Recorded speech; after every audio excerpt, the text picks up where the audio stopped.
What's up, guys? We have another great episode for you today. These are my top waiver wire pickups at QB for Week 16. First off, I have Aaron Rodgers. He's coming off his best game in a Jets uniform, and he looks like he has finally developed a good chemistry with his receiving core in New York. He gets a solid matchup versus the Rams next week as he looks to keep rolling. Next, I'm going against conventional wisdom. A lot of managers in your league will probably be dropping this guy, but as long as he remains the starter, Jameis Winston should be in for a big Week 16. He gets the atrocious Bengals pass defense in Week 16, and he should get massive volume as the Browns will have to pass to keep up. And finally, I like Drake May. He doesn't get the easiest matchup versus Buffalo, but he's been putting up good stats versus everyone. His team should fall way behind in this one, which will lead to large volume and opportunities for fantasy points. Here are your waiver wire ads at the wide receiver position. First, Rashard Bateman of the Baltimore Ravens. Three of his last four games have been pretty good for him, going over 11 points in each one of those, and he's clearly become a person that is heavily involved in that passing game. Next, Romeo Dubs, Green Bay Packers.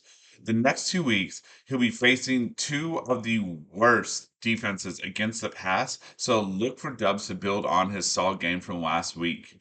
Finally, Jalen McMillan of the Tampa Bay Buccaneers. McMillan has stepped up the last 2 weeks and replaced Otten as a number two pass catching option in that high powered pass offense.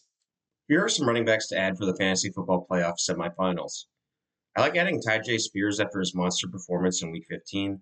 Spears scored 2 touchdowns and added 92 total yards.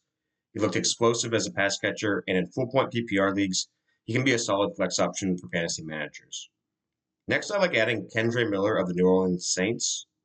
Miller came into the game after Alvin Kamara went down with an injury, and he looked good in his limited opportunity, adding 46 yards on 9 carries. If Kamara is unable to play next week, Miller could be a nice addition to your roster.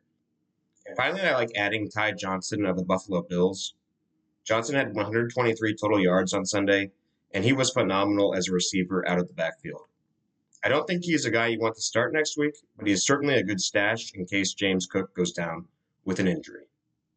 Week 16, and we are getting slim pickings at the tight end position. But I got two guys that are maybe going to help you guys out in these coming weeks. First up, Brenton Strange of the Jacksonville Jaguars. With Evan Ingram on the IR, Strange stepped up in a big way. Guy had 12 targets, catching 11 of those for 73 yards. In any PPR format, you're going to want this guy on the team because Jacksonville really doesn't have a lot of receiving options. So Strange, he's going to be big on the receiving for that team. Also looking at Stone Smart of the Los Angeles Chargers. With Disley being questionable, he's week to week right now, and Chargers being on a short week, they're playing Thursday night. You can look for Stone Smart to probably get the start. You might want to monitor that. I think he's going to go since they are on the short week. Last week he had 6 targets, 5 catches, 50 yards. Sign those guys up on your rosters.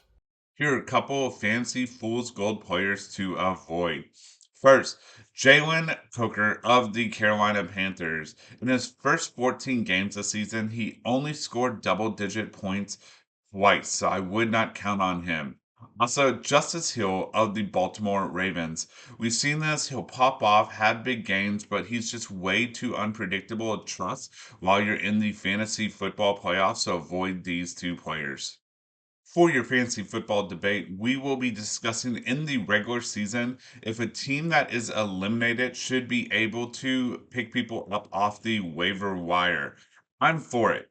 You should always pick up players and be improving your team to help win during the regular season. Why? Because even as a team that's eliminated, you can eliminate other teams. You can impact seeding and you can impact who has buys. So you definitely should be still an active manager.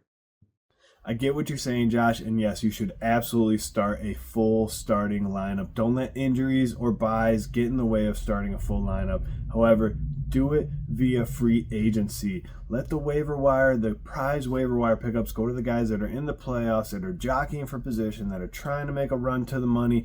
Don't be that 9th or 10th seed picking up an Isaac Garendo and you're going to be playing the 7th or 8th seed guy. Just don't be that guy in the league.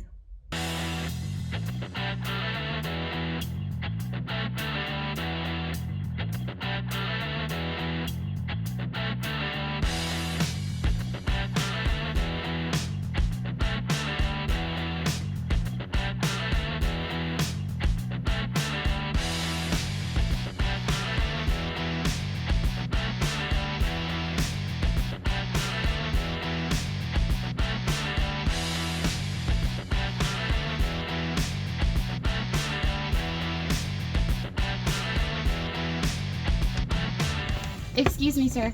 Would you like another hot take? Yeah, definitely. Keep them coming.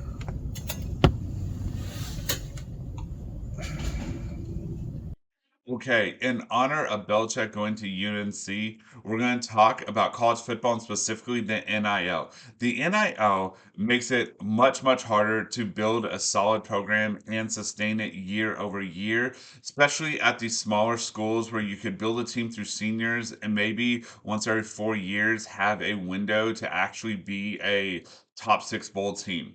So that's what's going on.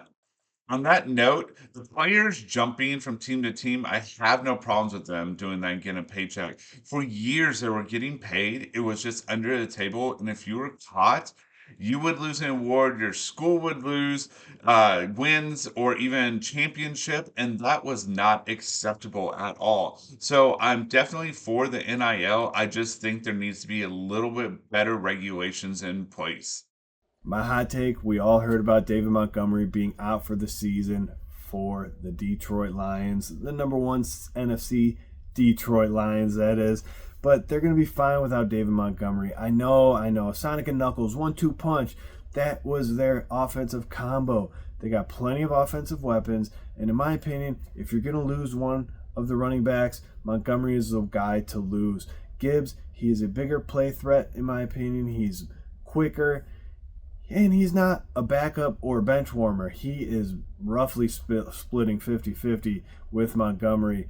These two guys, it does suck to lose them. But like I said, if one is to go down, which we saw happen, you have the other one pick up the slack.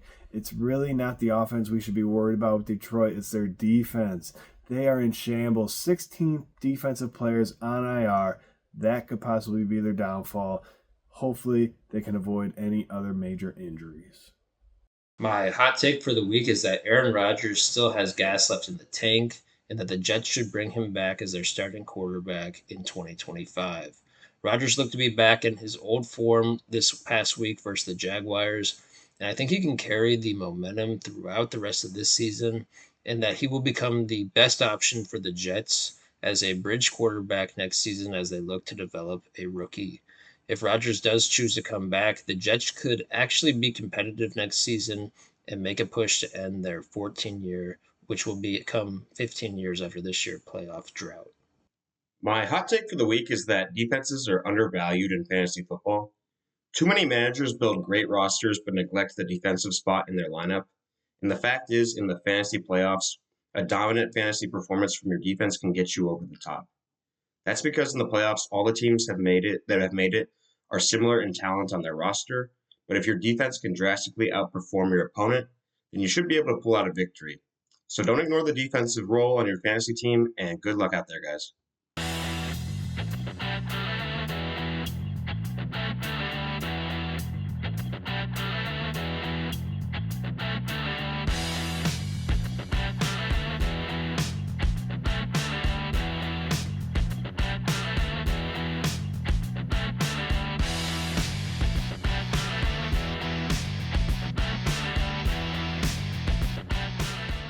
This week in baseball was a little bit quieter than the blockbuster week we had last week, but lots of teams made plenty of good moves.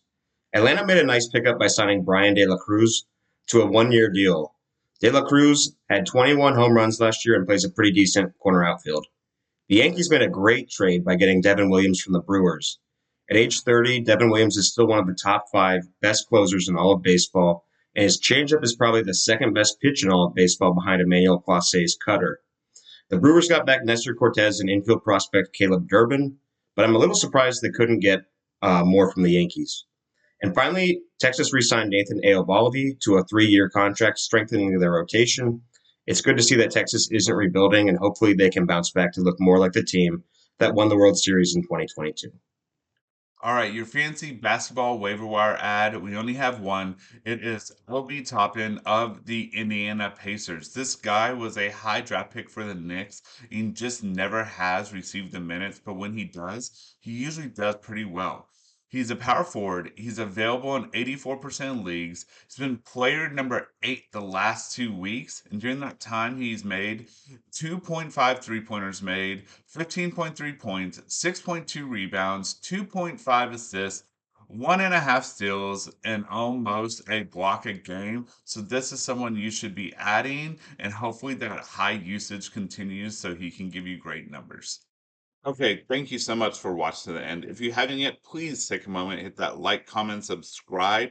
And if you do not know yet, on Saturdays we are dropping our start sits for the week. So check that out to make sure that you're watching, seeing the players you should be starting and sitting for fantasy football. And at 11 a.m. Central Time, we go live to kind of give you the best updates of what's going on for fantasy football. So check that out. We have our store. Go there, get some DGL merch, and have a great week.